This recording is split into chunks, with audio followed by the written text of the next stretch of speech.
கால்பந்து உலகக்கோப்பை இறுதிப் போட்டியில் நள்ளிரவு அர்ஜென்டினா மற்றும் ஸ்பெயின் அணிகள் பலப்பரீட்சை நடத்த உள்ளன. இது குறித்த விரிவான தகவல்களை செய்தியாளர் பாரதிராஜா வழங்க இணைகிறார். FIFA 2026 அதாவது ஃபுட்பால் உலகக்கோப்பையோட இறுதிப் போட்டி இன்னைக்கு ராத்திரி 12:30 மணிக்கு நடைபெற இருக்குது. இதில் முக்கியமாக பார்க்கணும் அப்படின்னா போட்டி போடுற அணிகள் 2 அணியுமே ஒரு நட்பு ரீதியில் இணைந்திருக்கு அப்படின்னு தான் சொல்லணும். அந்த நட்புக்கு காரணம் மெஸ்ஸி. சரி, எப்படி இருந்தாலும் ரைவல்ரி தானே. ஏன்னா மெஸ்ஸி அவர்கள் ஏற்கனவே அங்கே பார்சிலோனா அணிக்காக விளையாடிருக்கார். ஸ்பெயினோட பார்சிலோனா அணிக்கு இன்றைக்கி அந்த நாட்டு அணிக்கு எதிராக விளையாட போகிறார் அப்படின்றது ஒரு பெரிய விஷயமாக பார்க்கப்படுகிறது. இதில் முக்கியமாக பார்த்தீங்கன்னா இன்றைக்கி என்ன சவால் அப்படின்னா ஒரு சிங்கமும் சிறுத்தையும் மோத போகுது அப்படின்ற விஷயந்தான். ஏன் சிங்கமும் சிறுத்தையும் அப்படின்னா ஒரு சுவாரஸ்யமான விஷயம் இருக்குங்க. இப்போ நீங்கள் இந்த காட்சியில் பார்க்குறீங்க இல்லையா, ஒரு பக்கம் மெஸ்ஸி இருக்கார், இன்னொரு பக்கம் யாமல். இவர் யாருன்னு கேட்டிங்கன்னா மெஸ்ஸியோடைய 20 வயசில் இவர் குழந்தையாக இருந்தார், கை குழந்தையாக இருந்தார். ஒரு தொண்டு நிறுவனத்திற்காக விளம்பரப்படத்தில் நடிக்கும்போது இவரை கையில் தூக்கி வச்சு தான் அந்த ஆடில் நடிச்சிருந்தார் அப்படின்னு தான் குறிப்பிடத்தக்கது. இன்றைக்கி அவருக்கு எதிராக இந்த இளம் வீரர் களம் காண்கிறார். அதுவும் இவரை சிறுத்தணியை கூப்பிட்றாங்க. அவ்வளோ வேகம் இவரோட ஆட்டத்தில் அப்படின்றது குறிப்பிடத்தக்கது. இதெல்லாம் நம்ம அனலைசிஸு டேட்டா இதெல்லாம் இங்கே ஷோவில் நம்ம எவ்வளோ வேணால் பேசலாம். ஆனால் ஒரு ரசிகர்களோட மனநிலை எப்படி இருக்கும் இந்த ஃபைனல் அப்படின்றத நம்ம ஒரு ரசிகர்கிட்ட கேட்டால் எப்படி இருக்குன்னு ஒரு சின்ன முயற்சி தான். ஒரு ரசிகர் கார்த்தியை நம்ம கூப்பிட்டு வந்திருக்கோம். அவர் இப்போ போட்டிருக்காரு இல்லையா, இந்த டிஷர்ட்டை பாருங்கள். அவர் போட்டிருக்கிறது அர்ஜென்டினாவோட டிஷர்ட். ஆனால் அவர் உண்மையிலேயே வேறு அணியோட ஃபேன் அப்படின்னு சொல்லியிருந்தார். அவர்கிட்டயே கேட்கலாம். முதல்ல அதுக்கு முன்னாடி இந்த உலகக்கோப்பையில் கடந்து வந்த பாதியை பார்த்தல 2 அணிகள் யார் மோத போகிறாங்கன்னா ஒன்று ஸ்பெயின், இன்னொன்று அர்ஜென்டினா. முதல்ல ஸ்பெயினோடதை பார்த்துருவோம். குரூப் சுற்றுகளை பொறுத்த மட்டும் 2 அணிகளுமே ரொம்ப நல்லா பர்ஃபார்ம் ஆனாங்க. ஆனால் சூப்பர் 16 அப்படின்னு சொல்லுவாங்க. அதுதான் கிட்டத்தட்ட ஒரு நாக் அவுட் மாதிரியான ஒரு மேட்ச். இந்த நாக் அவுட்டில் பார்த்தீங்கன்னா போர்ச்சுகல் அணியோட ஸ்பெயின் அணி மோதுது. இதில் 1-0 அப்படின்னு வின் பண்ணுறாங்க. அதுக்கப்புறம் காலிறுதியில் பெல்ஜியம் கூட மோதுறாங்க ஸ்பெயின் அணி. அதில் 2-1 அப்படின்னு வெற்றி பெறாங்க. அதுக்கப்புறம் அரையிறுதி பிரான்ஸோட மோதுறாங்க. அதில் 2-0. இது ஒரு சுவாரஸ்யமான பக்கம். மறுபுறம் அர்ஜென்டினா எடுத்துங்க. அர்ஜென்டினாவும் குரூப் ஸ்டேஜில் நல்லா பண்ணாங்க. ஆனால் சூப்பர் 16 அப்படின்னு வரும்போது கடைசி போட்டு ஒரு பெரிய தடுமாற்றம். எகிப்துடனான போட்டி தான் அந்த போட்டி. அந்த போட்டியில் பல்வேறு விமர்சனங்கள் கூட இருந்தது. ஆனால் ஒரு வழியாக 2-3 அப்படின்ற வித்தியாசத்தில் வச்சுட்டு வின் பண்ணிட்டாங்க யார், அர்ஜென்டினா. அதுக்கப்புறம் காலிறுதி வழக்கம் போல் சுவிட்சர்லாந்தை 3-1 அப்படின்ற கோல் கணக்கில் வீழ்த்தினாங்க. அரையிறுதி வந்தாங்க இங்கிலாந்து அணி. இதுலேயும் சுவாரஸ்யமான ஆட்டம். அதெல்லாம் நம்ம என்னன்றதை முழுசாக பார்க்கலாம். இங்கிலாந்தோட 2-1 அப்படின்னு வின் பண்ணாங்க. சரி, இப்போ ஸ்பெயின் அணி அசைக்க முடியாத அணி, டிஃபென்ஸ் இப்படின்லாம் சொல்கிறாங்க. இப்போ ரசிகர்கிட்ட கேட்போம். ஏன்னா ஒரு அர்ஜென்டினா டிஷர்ட் போட்டு வந்திருக்காரு. நம்ம ஸ்பெயின்லேருந்து ஆரம்பிக்கிறது கரெக்டாக இருக்குன்னு நினைக்கிறேன். கார்த்தி, வணக்கம். முதல்ல இப்போ நீங்கள் இங்கே பாருங்கள், ஸ்பெயின் அணியோட ஸ்டாட்ஸ் இருக்குது. 7 போட்டிகளில் 1 கோல் மட்டும்தான் எதிரணிக்கு விட்டு கொடுத்துருக்காங்க. ஆனால் சூப்பர் 16லேருந்து இத்தனை போட்டிகள் 7 போட்டிகள் ஆடி இருக்காங்க. 7 போட்டிகளில் 1 கோல் மட்டும் தான் விட்டு கொடுத்துருக்காங்க. அப்படின்றத நீங்கள் எப்படி பார்க்குறீங்க? முதல்ல நிச்சயமாகவே ராஜா, நீங்கள் எடுத்து பார்த்தீங்கன்னா அர்ஜென்டினா ரொம்ப கடினமான பாதையை கடந்து வந்த மாதிரி இருக்கும். ஆனால் ஸ்பெயின் எல்லா இடத்துலையுமே ரொம்ப டாமினண்ட்டான பர்ஃபார்மன்ஸ் தான் கொடுத்துருக்காங்க. ஆனால் இந்த மேட்சை பொறுத்த வரைக்கும் எது சிறப்பாக இருக்கும் அப்படின்னு கேட்டால் ஸ்பெயினோட டிஃபென்ஸை நீங்கள் சொன்னீங்க, எந்த கோலுமே கொடுக்கல, ஒரே ஒரு கோல் மட்டும் தான் கொடுத்தாங்க அப்படின்ட்டு. ஆனால் அர்ஜென்டினாவை பொறுத்த வரைக்கும் ஒரு ஆள் இருக்கார்.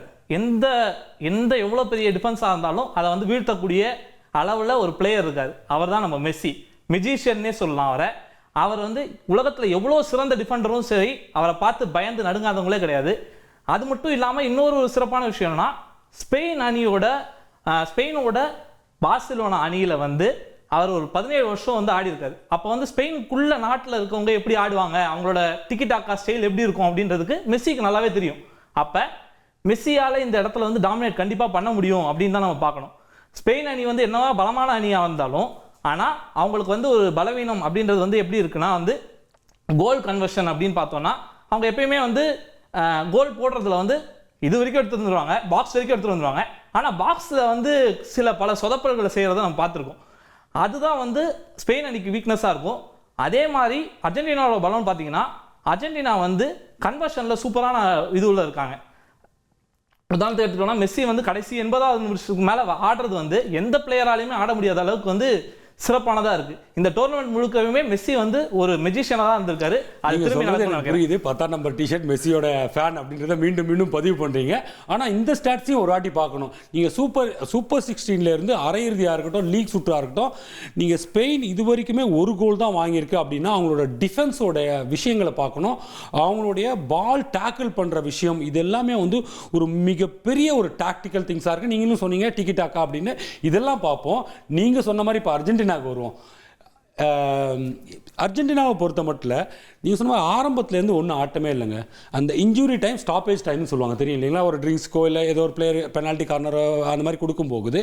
இப்போ அதுக்கான டைமை வந்து கடைசியில் அந்த 90 நிமிஷம் முடிஞ்சதுக்கப்புறம் ஆட் ஆனால் ஒவ்வொரு 3 நிமிஷமோ 4 நிமிஷமோ அந்த கொடுப்பாங்க. அந்த மாதிரி இடத்துல தான் பயங்கரமாக வின் பண்ணியிருக்காங்க. யார்? அர்ஜென்டினா. அது வந்து குறிப்பாக நீங்கள் அந்த எகிப்து போட்டியெலாம் எடுத்துக்கிட்டிங்கன்னா ரொம்ப பல விமர்சனங்களாக கூட வந்துச்சு. முதல்ல அந்த சூப்பர் 16ல் பார்த்துருவோம் எகிப்து, ஏன்னா கிட்டத்தட்ட அது நாக் அவுட் சுற்று அப்படின்னும் போது இந்த எகிப்தோட ஸ்கோரை பாருங்கள் 3-2. இது வந்து 90வது நிமிஷம் வரைக்கும் அந்த ஸ்கோர் என்னன்னு ஒரு ஃபேனாக நீங்கள் சொல்லுங்களேன். நிச்சயமாகவே என்னன்னா வந்து அது எல்லாருமே பேசக்கூடியது தான். எகிப்து அணியை கூட ஆடும் போது வந்து எல்லாரும் வந்து இந்த மேட்ச் வந்து ரொம்பவே வந்து ஸ்கிரிப்டடான மேட்ச்சு அப்படின்னு விமர்சனம் வச்சாங்க. ஆனால் எல்லா மேட்சுமே அந்த மாதிரி வந்து எதிரணிக்கு சப்போர்ட் பண்ணுறவங்க தோக்கும் போது இந்த மாதிரியான விஷயங்கள் சொல்கிறத நம்ம கேட்குறோம். ஆனால் நம்ம பார்த்தோம்னா அந்த 80வது நிமிஷத்துக்கு மேலே மெஸ்ஸி ஆடுற ஆட்டம்ன்றது இருக்குல்ல, அது வந்து வெற்றிக்கான ஒரு ஆட்டமாக இருக்குது. அதனால தான் அவங்க ஜெயிச்சாங்களே தவிர அந்த ஸ்கிரிப்ட் அப்படின்றதெல்லாம் வந்து வரல. உதாரணத்துக்கு எடுத்துக்கிட்டோம்னா இதே கம்பேக் மேட்சஸ் நிறைய நடந்திருக்கு. ஸ்பெயின் அணியை எடுத்துக்கிட்டோம்னா கூட 2 மேட்ச் வந்து கடைசி நேரத்தில் கோல் அடித்து அவங்க ஜெயிச்சாங்க. அது வந்து நம்மளே வந்து சுவாரஸ்யமாக பார்த்தோம். மைக்கேல் மெரினோ வந்து நம்ம என்ன பண்ணுறோம்னா வந்து பெல்ஜியம் அணி கூட ஆடும்போது வந்து லாஸ்ட் டைமில் கோல் அடிச்சு ஜெயிக்கிறாரு. போர்ச்சுகல் அணி கூட ஆடும்போது லாஸ்ட் டைமில் கோல் அடிச்சு ஜெயிக்கிறாரு. இது அர்ஜென்டினா திரும்ப நீங்கள் மெஸ்ஸியே பேசுறீங்க, ஒத்துக்கிறேன். ஆனால் அந்த எகிப்தோட மேட்ச்சில் பொறுத்த மட்டும் எகிப்து என்ன பாஸ், இவர் மெஸ்ஸி என்ன பாஸ் கொடுத்தாரு? அந்த லாஸ்ட் 2 கோலுக்கு மெஸ்ஸி எந்த விதத்தில் உதவினார் சொல்லுங்கள். திரும்ப நீங்கள் மெஸ்ஸியை கொண்டு வரீங்க, கோல் அடிச்சது வேற பிளேயர். ஸோ அசிஸ்டாவது பண்ணாரா? அசிஸ்டும் இல்லையே, நீங்கள் திரும்ப மெஸ்ஸியை கொண்டு வரீங்க. அப்படி நம்ம சொல்ல முடியாது. ஆக்சுவலி என்னன்னா ஒரு மேட்ச்சில் வந்து அசிஸ்ட் பண்ணலை அப்படின்னு எடுத்துக்கலாம். ஆனால் இந்த மொத்த உலகக்கோப்பை தொடரில் வந்து அதிக அசிஸ்ட் பட்டியலில் நிச்சயமாக மெஸ்ஸி இருக்காரு.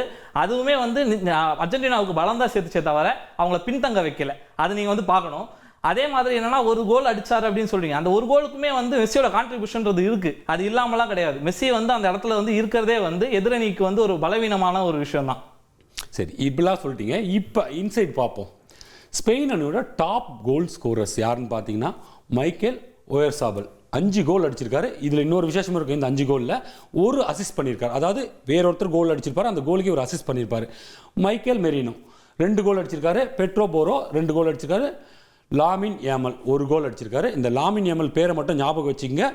சிங்கமா சிறுத்தையான்னு ஒன்று பேசணும் இல்லையா, அதுக்கு வருவோம். இப்போ ஸ்பெயின் அணியோட பார்த்துட்டிங்கல்ல 5 கோல் அடிச்சிருக்காரு. அப்படியே அர்ஜென்டினாவுக்கு வருவோம். டாப் கோல் ஸ்கோரர் நம்ம ஃபேனுடைய ரொம்ப விருப்பப்பட்ட பிளேயர் லியோனல் மெஸ்ஸி 8 கோல்கள் 4 அசிஸ்ட், மொத்தம் 12 கோல் கிட்டத்தட்ட ஒரு கணக்கில் இருக்குது. அந்த கோல்டன் பூட்டுன்னு சொல்லுவாங்க இல்லையா, இப்போதைக்கு ஒரு கையில் இருக்குன்னு சொல்லலாம் இந்த ஒரு போட்டியில் முடிவுகளை பொறுத்து. அதுக்கு அடுத்ததாக லொரடோ மார்டினிஸ் 2 கோல், இன்ஜோ பெர்னாண்டஸ் 2 கோல் அடிச்சிருக்காங்க. இப்போ பார்த்தீங்களா இவங்க எத்தனை கோல் விட்டு கொடுத்துருக்காங்கன்னு ஒரு கணக்கு இருக்குது. அர்ஜென்டினா ஸ்பெயின் எத்தனை கோல் விட்டு கொடுக்காமல் அவங்க டிஃபென்ஸில் பாதுகாத்தாங்கன்னு ஒன்று இருக்குது. இந்த 2 பிளேயருக்கும் என்ன வித்தியாசம்னு நினைக்கிறீங்க?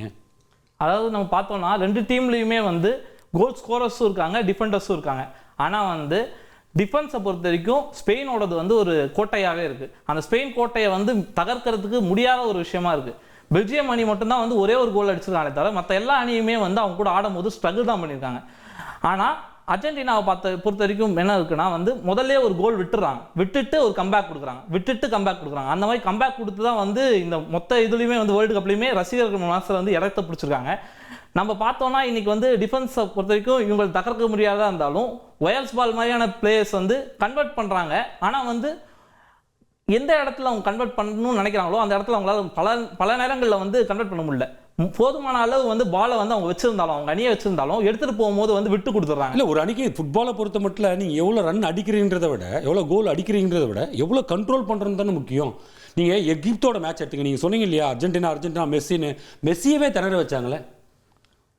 அவர்கிட்ட பாலே போகாத மாதிரி அவ்வளோ பாசஸ் வந்து அவங்களுக்குள்ளேயே போட்டு அந்த மாதிரி திணற வச்சுட்டாங்க. ஒரு ஃபேனாக நீங்கள் அந்த மூமெண்ட் அந்த முதல் 40லேருந்து 60 நிமிஷம் கேம் வரைக்கும் நம்ம பார்த்துருக்கோம்.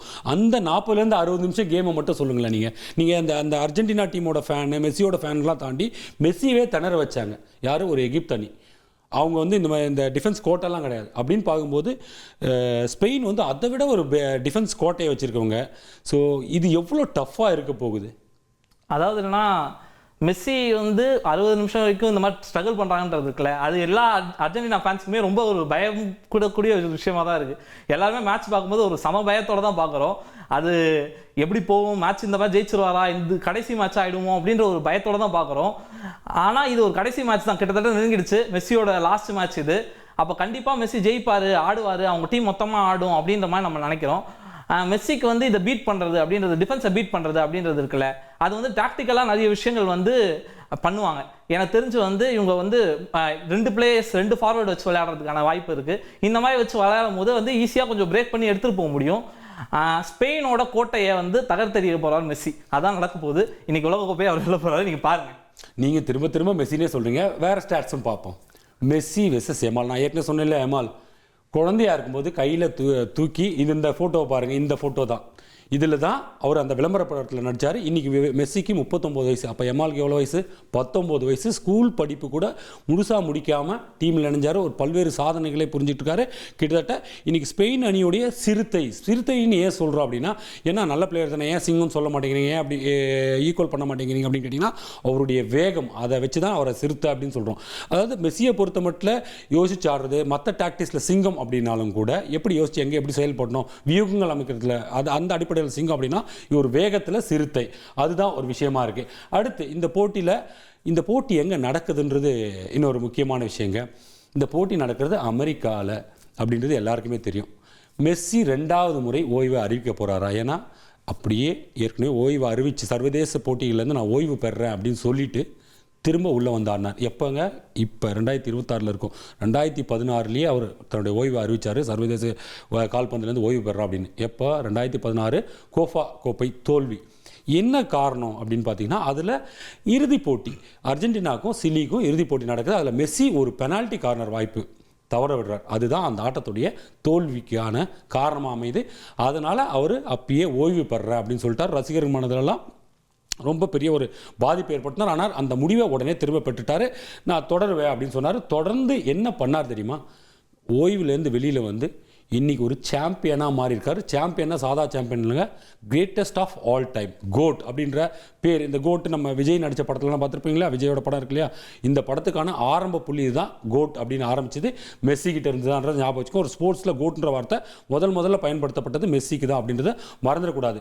அங்கேருந்து 2016 அந்த தோல்விக்கு பொறுப்பேற்று நான் ஓய்வு அப்படின்னு சொல்லிட்டு அப்படியே கம்பேக் கொடுக்குறாரு. ஓய்வை திரும்ப பெற்றோன்னே 2021 கோஃபா கோப்பை, இதுவும் அமெரிக்காவில் தான் நடக்குது. பிரேசிலை வீழ்த்தி முதல் சர்வதேச கோப்பையை வெற்றி பெறாரு. அதுக்கப்புறம் 2022 FIFA கத்தாரில் நடக்குது. அந்த உலகக்கோப்பையை வெற்றி பெற்ற பிறகு அப்போ தான் அந்த பேர் வருது, GOAT, greatest of all time அப்படின்னு. அதுக்கப்புறம் 2024 அப்படியே கண்டினியூஸாக கோஃபா கோப்பை மீண்டும் அர்ஜென்டினாவுக்கு சாம்பியன் ஆக்குறார் அர்ஜென்டினா அணி அப்படின்றத பார்க்குறோம்.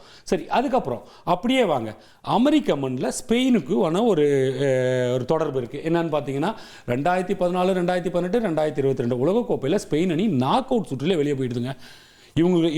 இந்த ஸ்பெயின் அணிக்கு டீக்கி டாக்கான்னு சொல்லுவாங்க. டீக்கி டாக்கான அப்படின்னா எதிரணிக்கு பாலே கொடுக்காம அந்த பிளேயருக்குள்ளேயே டேக்கிள் பண்ணி விளையாடுற ஒரு மெத்தட். இதில் ரொம்ப அனுபவம் வாய்ந்த அணி அப்படின்னு ஸ்பெயினை சொல்லிட்டு இருந்தாங்க. அந்த வகையில் இந்த 3 தொடர் தோல்விக்கு அப்புறம் ஒரு பெரிய கேள்வி வந்தது, டீக்கி டாக்கா மெத்தட் அப்படின்றதுலாம் ஃபெயிலியர் மெத்தடு, இது இவங்க சரியாக பண்ணலை, அதில் அந்த வியூகத்தில் தோல்வி அடைஞ்சிட்டாங்க அப்படின்னு பல விமர்சனங்கள் வந்தது. அந்த விமர்சனத்தெலாம் உடச்சி எறிஞ்சு 2024 யூரோ கோப்பையை வென்று தங்கள் விமர்சனத்துக்கெல்லாம் முற்றுப்புள்ளி வச்சு கம்பேக் கொடுத்துருக்காங்க அப்படின்றத பார்க்குறோம். சரி, அடுத்ததாக டேவிட் வில்லா, அதாவது இந்த ஸ்பெயின் அணியில் இருக்கிற ஒரு வீரர் டேவிட் வில்லாவின் சாதனையை முறியடிக்கிறதுக்கான பிரகாசமான வாய்ப்பு இந்த உலகக்கோப்பை போட்டியில் இறுதிப் போட்டியில் இருக்குங்க. அவர் யார் அப்படின்னா ஓயர்சாபல்.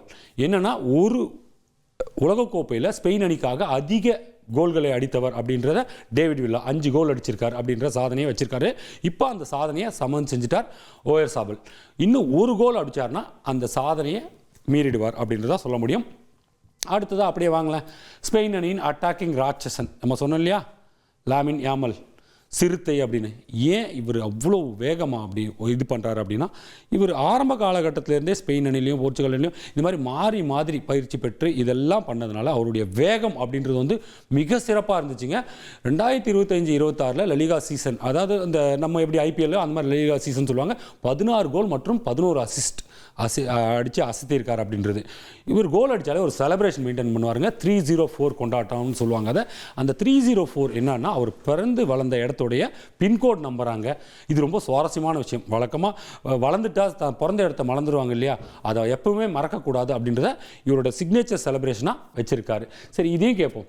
இப்போ எமால் வெர்சஸ் மெஸ்ஸி, ஒரு ஃபேனாக நீங்கள் யாரை சப்போர்ட் பண்ணுவீங்க? நிச்சயமாகவே வந்து நான் மெஸ்ஸியை தான் சப்போர்ட் பண்ணுவேன்.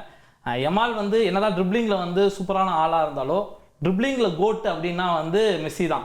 மெஸ்ஸியோட ஆட்டத்தை பார்க்கறதுக்கே கொடுத்து வச்சிடணும், மெஸ்ஸி வாழ்கிற நேரத்தில் நம்ம வாழ்கிறோன்றதுக்கு பெருமைப்படணும் அப்படின்னு பேசுவாங்க மெஸ்ஸியோட ஆட்டத்தை பற்றி. அந்த அளவுக்கு ஒரு கோட்டடான பிளேயர் அவர். நீங்கள் லமீன் வெர்சஸ் மெஸ்ஸி அப்படின்ட்டு எமால்ட்டே போய் கேட்டிங்கனாலும் அவர் வந்து என்ன சொல்லுவார்னா மெஸ்ஸின்னு தான் சொல்லுவார். ஏன்னா மெஸ்ஸியோட ஆட்டம் தான் வந்து டாமினண்ட்டாக இருக்கும். எமாலோட ப்ரெசன்ஸ் இருந்தாலும் எமாலுக்கு சில தடங்கல்கள் ஸ்டார்டிங்கில் இருந்துச்சு. இந்த தொடக்கத்தில் ஸ்டார்டிங்கில் வந்து அவர் தடுமாறினார். ஆனால் போர்ச்சுகல் அதுக்கடுத்து வந்து பிரான்ஸ் அணிக்குள்ள தான் விளையாடும் போது வந்து சூப்பராக விளையாடினார். அந்த விளையாட்டை வந்து நம்ம மிச்சி பாராட்டுறோம். இல்லை நீங்கள் பழைய கேம் விட்டுருங்க, இந்த டோர்னமெண்ட்டில் அவரோட பர்ஃபார்மன்ஸ் வந்து மிரட்டிட்டு இருக்கார் அவர். புரியல, எப்பவுமே இல்லாத அளவுக்கு. நீங்கள் எப்படி மெஸ்ஸின்னு சொல்கிறீங்களோ, மேபி மெஸ்ஸியோடைய கடைசி உலகக்கோப்பை போட்டி இதுவாக கூட இருக்கலாம், அதுக்கான வாய்ப்பு கூட இருக்குது. ஆனால் அதெல்லாம் தாண்டி ஒரு மிரட்டிட்டு இருக்காரு. அதாவது நீங்கள் எகிப்தோட பார்த்த கேம் கிடையாது. இப்போ இதில் இன்னொரு சுவாரஸ்யமான விஷயம் இருக்குது. என்ன தெரியுங்களா? முதல்ல இந்த லைனப் மட்டும் பார்த்துருக்கேன், அர்ஜென்டினாவோட லைனப் பார்த்துருக்கேன், 2 டீமோட லைனப் பார்த்துடலாம். அதுக்கப்புறம் மற்ற அந்த சுவாரஸ்யமான விஷயம் சொன்னாலே அது சொல்கிறேன். இதுதான் அர்ஜென்டினாவோட லைனப்பு. மெஸ்ஸி கேப்டனு, ஜூலியன் ஆல்வரல், மேக்கா அலிஸ்டர், இந்த மாதிரி 11 பேர். இதுதான் ப்ராபபிள்ஸ். அதாவது இதை தாண்டி 5 பிளேயர் இருக்காங்க சப்ஸ்டியூட்டில். இது ப்ராபபிள்ஸ். இப்போ நீங்கள் ஸ்க்ரீனில் பார்த்துட்டு இருக்குது. இதே போல் ஸ்பெயின் அணி, பெய்னா ஒயர்சபல் அவரோட ஸ்டார் பிளேயர், அதாவது ஹையஸ்ட் கோலில் அந்த அணிக்காக இப்போதைக்கு லீடிங்கில் இருக்கிறார். 5 கோல் அடிச்சிருக்காரு அப்படின்ட்டு. அதுக்கு அடுத்த பேரே யார் இருப்பாருங்க? லெமினோ யாமல். இவரை நம்பி தான் அந்த என்ன சொல்கிறது, அந்த டீக்கி டேக்க மெத்தடே இப்போ ஸ்பெயின் அணியில் இருக்குன்னு சொல்லலாம். அந்த அளவுக்கு பால் அவ்வளோ குயிக்காக அவ்வளோ ஃபாஸ்ட்டாக டேக்கிள் பண்ணுறதுல இவர் ரொம்ப சிறுத்தை மாதிரி செயல்பட்டார். அதனால தான் அவருக்கு சிறுத்தை அப்படின்ற ஒரு கோடிங் கொடுத்துருக்கோம். சரி, இப்போ நம்ம இவ்வளோலாம் பேசிட்டிங்களா, அந்த லைனப்லாம் பார்த்துட்டிங்க. இப்போ சொல்லுங்கள், இந்த போட்டின்னு வந்துட்டால் என்ன பெரிய சவாலாக இருக்கும்? நிச்சயமாகவே வந்து ஸ்பெயினோட மிட்ஃபீல்டும் டிஃபென்ஸையும் வந்து பீட் பண்ணுறதுன்றது ரொம்ப பெரிய சவாலாக இருக்கும் அர்ஜென்டினா அணிக்கு. ஏன்னா மிட்ஃபீல்டுமே ரொம்ப ஸ்ட்ராங்கான மிட்ஃபீல்டு. அதில் வந்து பேலண்டர் வின்னர் வந்து ராட்ரி இருக்கார். ராட்ரி வந்து தகர்த்தெறிய முடியாத அளவுக்கு வந்து மிட்ஃபீல்டு வச்சுருக்காங்க. எத்தனை பால் அவங்க எடுத்துகிட்டு போனாலும் அவங்களே டேக்கிள் பண்ணி எடுத்துறாங்க. டிஃபென்ஸ் வரைக்கும் கூட போட மாட்டாங்க. டேக்கிள் பண்ணி எடுத்து பொசஷன் ஃபுல்லாக அவங்க தான் வச்சுருக்காங்க. எல்லா மேட்ச் நீங்கள் எடுத்து பார்த்தாலுமே வந்து டாமினண்ட்டாக இருந்திருக்காங்க ஸ்பெயின். அதை வந்து பீட் பண்ணி போகிறது அப்படின்றது அர்ஜென்டினாவுக்கு மிகவும் கஷ்டமான ஒரு விஷயமா இருக்கும். ஏன்னா எப்படி சொல்கிறது, இதோட வந்து அர்ஜென்டினா வந்து விளையாடுறது எல்லாமே பார்த்தா ஸ்ட்ரகிள் பண்ணி விளையாட்டுருக்காங்க. ஆடின எல்லா டீமுமே வந்து கொஞ்சம் ஸ்பெயினோட கம்பேர் பண்ணும்போது ரொம்ப பலவீனமான அணிகள். ஸ்பெயின் வந்து நம்ம பார்த்தோம் எப்படி வந்து அரையிறுதி போட்டியிலே வந்து பிரான்ஸை டாமினேட் பண்ணாங்கன்ட்டு. பிரான்ஸ் வந்து ஒரு டாமினண்ட்டான டீம், இந்த வேர்ல்டு கப்பே அவன் தான் ஜெயிக்க போகிறான் அப்படின்ற அளவுக்கு லைனப் வச்சுருந்தாங்க. ஆனால் டிக்கி டாக்கா மெத்தடில் வந்து அவங்க ஆடி பிரான்ஸ் பக்கம் பாலே போக விடாத அளவுக்கு, பிரான்ஸை சின்ன பசங்க அளவுக்கு வந்து பார்க்குற அளவுக்கு வந்து வச்சுட்டாங்க. அந்த அளவுக்கு வந்து இருந்துச்சு ஸ்பெயினோட ஆட்டம். அப்போ இன்றைக்கும் வந்து அர்ஜென்டினா அணி ஆடுறதுன்றது வந்து அவங்களுக்கு அது சவாலாக தான் இருக்கும். நிச்சயமாகவே ஒரு ஃபேவரட்ஸாக வந்து ஸ்பெயின் தான் இருக்காங்க. அது வந்து அதை பீட் பண்ணுறதுக்கான மேஜிக் வந்து மெஸ்ஸி கிட்ட தான் இருக்குது. மெஸ்ஸி பீட் பண்ண வரான்றதா இப்போ கேள்வி. இல்லை, நீங்கள் பீட் பண்ண வர்றது கேள்விலாம் இல்லை. இந்த ஒரு கார்டை பாருங்கள், நம்ம ஒரு டைட்டில் கொடுத்துருக்கோம், யுக்திகளின் யுத்தம். ஏன் இந்த கார்டை ஃபுல் பிரேமில் கார்டு இது ஏன் இந்த டைட்டில் கொடுக்குறோம் அப்படின்னா, ஸ்பெயினின் இரும்பு கோட்டை அப்படின்றது வந்து அவங்களோட டிஃபென்ஸும் பால் பாஸ் பண்ணுற அந்த டீக்கி டாக்கா மெத்தடும் அவ்வளோ ஸ்ட்ராங்காக இருக்குங்க. இதை வந்து அந்த பார்சிலோனா அணியில் விளையாடினார் இல்லையா மெஸ்ஸி, அவர் போய் அவங்க டீமுக்கு கற்றுக் கொடுத்தா அவங்களும் அந்த டீக்கி டாக்கா மெத்தட்லாம் யூஸ் பண்ணுவாங்கல்ல. ஆனால் அதெல்லாம் பண்ண முடியாது. ஏன்னா அந்தந்த வேகம், அந்த அணியோட ட்ராவல் பண்ணுற விதம், வீரர்களுக்கு இடையிலான அந்த என்ன சொல்கிறது ஒருங்கிணைப்பு, கோஆர்டினேஷன் சொல்லுவாங்க இல்லையா, இது எல்லாம் தான் அந்த அணியை கட்டமைக்கும். அதில் ஸ்பெயின் ரொம்ப ஸ்ட்ராங்காக இருக்காங்க. இப்போ அர்ஜென்டினாவை எடுத்துக்கிட்டோன்னா ஃபுல் அண்ட் ஃபுல் மெஸ்ஸி, இவர் சொன்னார் இல்லையா, அதுபடி மெஸ்ஸியை டிபெண்ட் பண்ணி தான் எல்லாமே இருக்குது. ஒட்டு மொத்தத்தில் இது யுக்திகளின் யுத்தம். மெஸ்ஸியின் இறுதி அத்தியாயம், அதாவது இதுதான் அவர் கடைசி உலகக்கோப்பை அப்படின்னு ஒரு பக்கம் ஃபுட்பால் ரசிகர்களுக்கு வேதனையாக இருந்தாலும் கூட, அடுத்து யாமலின் தொடக்கம், மெஸ்ஸியோட சிஷ்யன் அப்படின்னு சொல்கிறாங்க, யாமலின் தொடக்கம் அப்படின்னு பார்க்கலாம். சரி, இவ்வளோ நேரம் நம்ம நிகழ்ச்சியில் அர்ஜென்டினா டீமுக்கு ஆதரவாக தான் முழுசாக பேசினார் கார்த்தி. ஆனால் உண்மையிலேயே அவருடைய ஃபேவரட் டீம் எது தெரியுமா? அவர் வாயிலே சொல்லுவார், கேளுங்களேன். என்னோட ஃபேவரட் டீம் வந்து போர்ச்சுகல் தான். போர்ச்சுகலில் ரொனால்டோட மிகப்பெரிய ஃபேன் நான். ஆனால் வந்து போர்ச்சுகல் வந்து வெளியே போனனால எனக்கு வந்து அடுத்த ஃபேவரட்டாக இருக்கக்கூடிய மெஸ்ஸியை வந்து நான் வந்து சப்போர்ட் பண்ணுறதுக்காக அர்ஜென்டினாக்கு சப்போர்ட் பண்ணுறேன். இவ்வளோ தாங்க ஃபேன்ஸோட இதுவே, அவங்களோட எண்ணமே இதுதான். இவர் இல்லைன்னா அவர் அந்த மாதிரி. இப்போ மெஸ்ஸி, அர்ஜென்டினா தோத்தாலும் ஜெயித்தாலும், அர்ஜென்டினா ஜெயிச்சா மெஸ்ஸியை தூக்கி வச்சு கொண்டாடிடுவாங்க. அர்ஜென்டினா தோத்துருச்சு அப்படின்னா ரைட், ஓகே, அடுத்த யார் ஸ்டார் இருக்கா அவங்கள பார்த்து போவாங்க. எப்படி இருந்தாலும் இன்றைக்கி நடக்க போகிற ஒரு இந்த ஃபைனல் போட்டி அப்படின்றது வந்து ஃபுட்பால் உலகின் மகா யுத்தம் அப்படின்னு தாங்க சொல்லணும். யார் வெற்றி போகிறாங்க அப்படின்றது இன்னும் சில மணி நேரங்களில் நமக்கு தெரிஞ்சிடும்.